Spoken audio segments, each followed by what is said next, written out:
Hi friends. నిన్న భారత మహిళల క్రికెట్ జట్టు చరిత్ర సృష్టించింది. మొట్టమొదటిసారిగా భారత్ మహిళల వన్డే వరల్డ్ కప్ ఛాంపియన్ అయింది. ఫైనల్ మ్యాచ్ నవీ ముంబైలోని డీవై పాటిల్లో జరిగింది.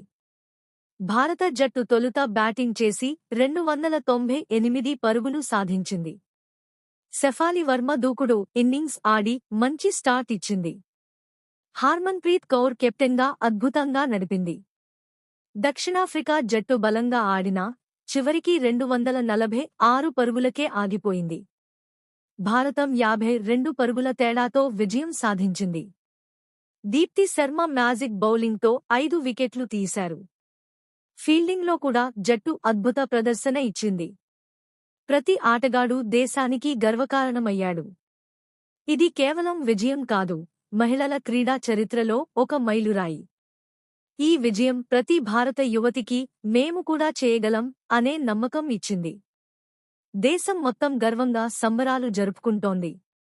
భారత మహిళల జట్టుకి మనస్ఫూర్తిగా అభినందనలు చెప్పండి కామెంట్స్లో. జై హింద్.